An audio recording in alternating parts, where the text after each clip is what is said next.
આપણે લઈ લીધા છે અપરાજિતાના ફૂલ, જેને નીલામુરકન કહે છે। વિડીયોમાં જે તમને દેખાય છે એવા એના ફૂલ હોય છે।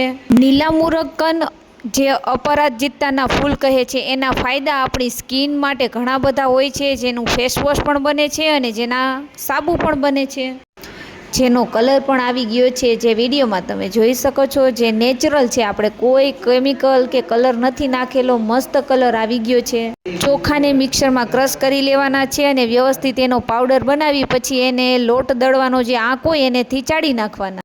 અપરાજિતાના ફૂલને આપણે 10 થી 15 મિનિટ ગરમ કર્યા પછી તમે એનો કલર જોઈ શકો છો, મસ્તનો રીંગણી કલર આવી ગયો છે અને બાજુમાં પડેલા છે આપણા ચોખા। અને હવે વિડીયોમાં જે તમને દેખાય છે એ છે આપણું ગુલાબજળ, જે આપણે ઘણું બધું નાખી દીધું છે। ત્યાર પછી આપણે એમાં એડ કર્યું છે દેશી એલોવેરાનું જેલ, જે તમે વિડીયોમાં જોઈ શકો છો।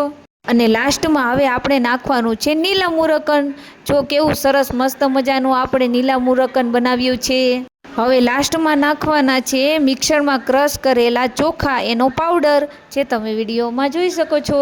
બધી વસ્તુ વ્યવસ્થિત મિક્સ થઈ જાય એના માટે બ્લેન્ડરથી મિક્સ કરી નાખ્યું। વધારે તેલનો ભાગ આવે તો આપણી સ્કિન પર ખીલું પડવાની શક્યતા રહે છે, એટલે આપણે થોડાક જ ઓઇલ નાખ્યા છે, જેમ કે ઓલિવ ઓઇલ અને આપણું કોપરેલ તેલ, એ પણ જોતા પૂરતું જ નાખેલું છે। હવે આપણે બનાવ્યું છે ફેસ વોશ, એટલે થોડાક ફીણ વરવા જરૂરી છે, એટલે આપણે એમાં થોડોક સોપ બેઝ એડ કરી દીધો છે।